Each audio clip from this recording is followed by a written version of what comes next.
Okay, so now we're going to move on to calculating outliers with summary statistics. What summary statistics are they give you something like a 5-number summary with what we have here. We're not given the individual data set.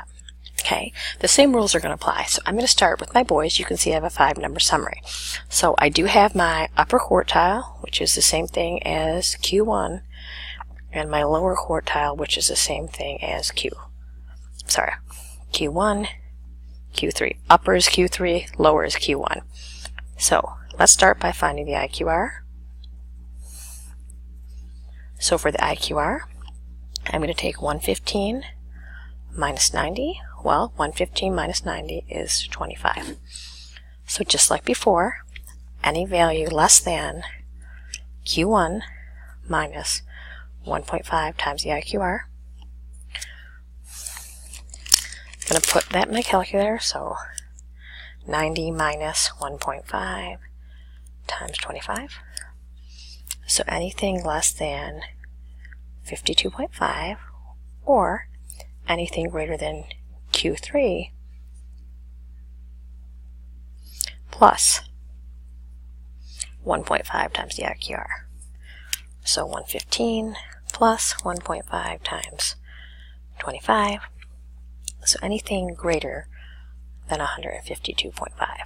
So anything less than this, anything greater than this.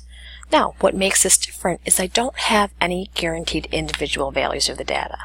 The only values that are guaranteed to be part of the data are my minimum or my maximum.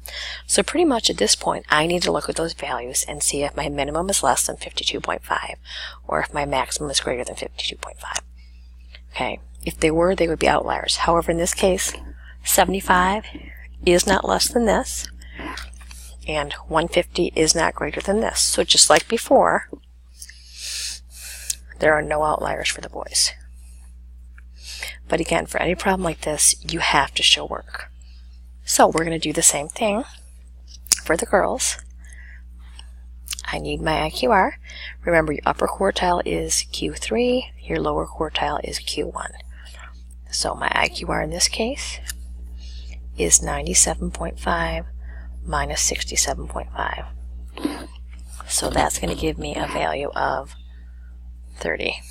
So I'm going to have anything less than 67.5 minus 1.5 times 30.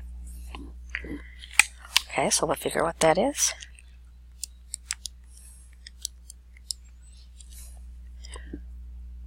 So that's going to be 22.5, or anything greater than 97.5 plus 1.5 times 30. So let me go ahead and move this up. Actually, do that right now so I can hold it. Kind of hoping that's not making you dizzy. So anything greater than 142.5.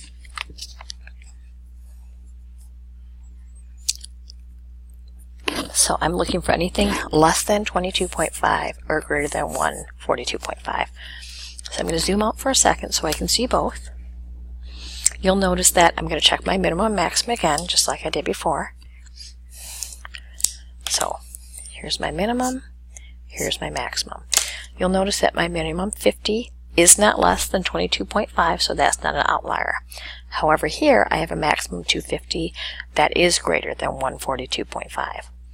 So say the maximum value